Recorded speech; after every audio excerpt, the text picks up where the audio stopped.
I shall make thee no further reproof. Thou, Hendrik, didst distinguish thyself in the archery match last spring, and hit the duel bull's-eye, though the bird was swung before it to unsteady thine eye. I give thee credit for excelling in manly sport and exercise, though I must not unduly countenance thy boat racing, since it leaves thee little time for thy proper studies. Lucretia and Hilda shall have a blessed sleep tonight. The consciousness of kindness to the poor, devotion in their souls, and cheerful, hearty obedience to household rule will render them happy. With one and all I avow myself well content. Goodness, industry, benevolence, and thrift have prevailed in your midst. Therefore, my blessing upon you, and may the new year find all treading the paths of obedience, wisdom, and love. Tomorrow you shall find more substantial proofs that I have been in your midst. Farewell." With these words came a great shower of sugar plums upon a linen sheet spread out in front of the doors. A general scramble followed. The children fairly tumbled over each other in their eagerness to fill their baskets. Madame cautiously held the baby down in their midst, till the chubby little fists were filled. Then the bravest of the youngsters sprang up and burst open the closed doors. In vain they peered into the mysterious apartment. St. Nicholas was nowhere to be seen. Soon there was a general rush to another room, where stood a table covered with the finest and whitest of linen damask. Each child, in a flutter of excitement, laid a shoe upon it. The door was then carefully locked, and its key hidden in the mother's bedroom. Next followed good-night kisses, a grand family procession to the upper floor, merry farewells at bedroom doors, and silence at last reigned in the Van Gleck mansion. Early the next morning the door was solemnly unlocked and opened in the presence of the assembled household, when lo!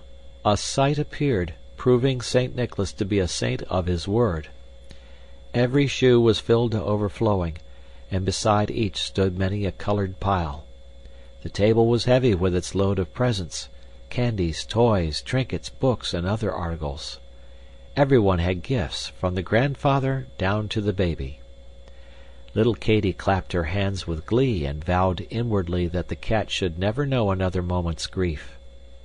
Hendrik capered about the room, flourishing a superb bow and arrows over his head. Hilda laughed with delight as she opened a crimson box and drew forth its glittering contents. The rest chuckled and said, "Oh!" and "Ah!" over their treasures, very much as we did here in America on last Christmas Day. With her glittering necklace in her hands and a pile of books in her arms, Hilda stole toward her parents and held up her beaming face for a kiss. There was such an earnest, tender look in her bright eyes that her mother breathed a blessing as she leaned over her. "I am delighted with this book. Thank you, Father," she said, touching the top one with her chin. "I shall read it all day long." "Aye, sweetheart," said Mynheer. "You cannot do better. There is no one like Father Cats. If my daughter learns his moral emblems by heart, the mother and I may keep silent. The work you have there is the emblems, his best work. You will find it enriched with rare engravings from Van de Ven." Considering that the back of the book was turned away, Mynheer certainly showed a surprising familiarity with an unopened volume, presented by St. Nicholas. It was strange, too, that the saint should have found certain things made by the elder children, and had actually placed them upon the table, labeled with parents' and grandparents' names. But all were too much absorbed in happiness to notice slight inconsistencies. Hilda saw, on her father's face, the rapt expression he always wore when he spoke of Jacob Cats.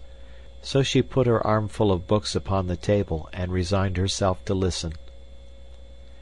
"Old Father Cats, my child, was a great poet, not a writer of plays like the Englishman, Shakespeare, who lived in his time. I have read them in the German, and very good they are, very, very good, but not like Father Cats. Cats sees no daggers in the air. He has no white women falling in love with dusky Moors. No young fools sighing to be a lady's glove. No crazy princes mistaking respectable old gentlemen for rats. No, no, he writes only sense. It is great wisdom in little bundles, a bundle for every day of your life. You can guide a state with Cat's poems, and you can put a little baby to sleep with his pretty songs. He was one of the greatest men of Holland. When I take you to The Hague I will show you the Kloosterkerk where he lies buried. There was a man for you to study, my sons. He was good through and through. What did he say? O Lord, let me obtain this from thee, to live with patience, and to die with pleasure. O Heere, laat mij dat van uwen hand verwerven, te leven met geduld, en met vermaak te sterven. Did patience mean folding his hands? No, he was a lawyer, statesman, ambassador, farmer, philosopher, historian, and poet. He was keeper of the Great Seal of Holland. He was a... Bah! There is too much noise here. I cannot talk.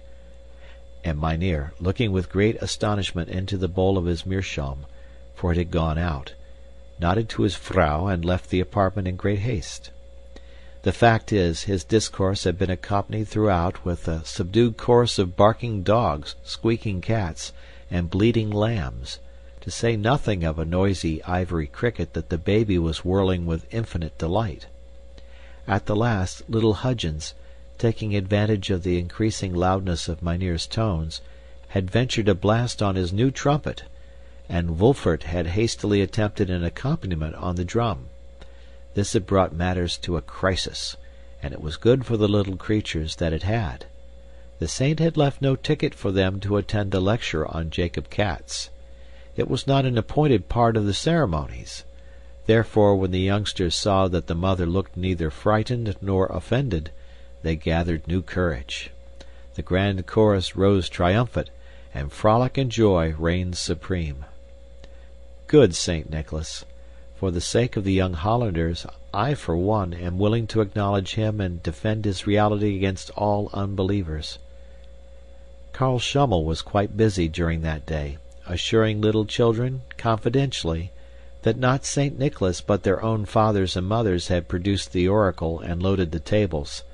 But we know better than that. And yet if this were a saint, why did he not visit the Brinker cottage that night? Why was that one home, so dark and sorrowful, passed by? End of chapter.